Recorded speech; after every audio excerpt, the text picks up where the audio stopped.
prizma, silindir, piramida, konus, küre. Təzad figurlarının üç ölçüsü var. Eni, uzunu ve hündürlüğü.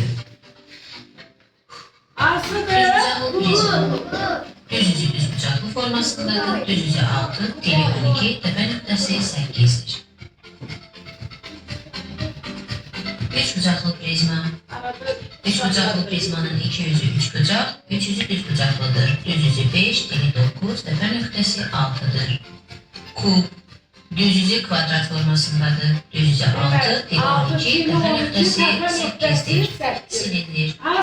Düz yüzü dairədir. Düz yüzü 2, dili 0, təpə nöqtəsi yoxdur. Kürə. Kürənin düz yüzü, dili və təpə nöqtəsi yoxdur. Piramida. Piramidanı oturacaq çox bucaqlısına görə adlandırırıq. Məsələn, əgər piramidanın oturacağı 4 bucaqlıdırsa, onu 4 bucaqlı piramida adlandırırıq. Düz yüzü kvadrat və 3 bucaqlardır. Düz yüzü 5, dili 8, təpə nöqtəsi 5'dir. Konus. Düz yüzü dairədir. Düz yüzü 1, dili 0, təpə nöqtəsi 1'dir. Kürenin tilləri, təpəsi, üzü yoxdur. Aha. 5 üzü, Hansı figurdur?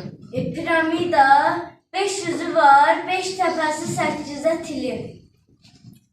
Kubun 6 üzü var, 8 təpəsi var, 12'de tili. Silindirin 2 yüzü var, 0 tili var, 0 təpəsi var. Kuboidin 6 üzü var, 12 tili var, 8'de nöqtəsi var. Düz yüzü 1, təpə nöqtəsi 1, tili 0. Hansı figurdur? Konus. Aha, aferin. Dersimizi geçtik, figurlarımızı tekrarladık, şekilleri çektik, tapşırıklarımızı yerine getirdik, hatta fəza figurlarını, əndəsi figurlarımızı tekraren yine gözden geçirdik.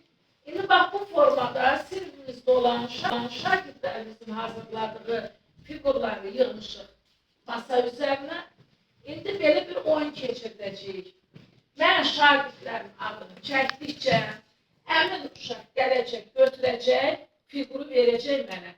Görək doğru tapır mı yoxsa yox. Yaxşı? Başlayalım.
Biz ertesi videolarımızı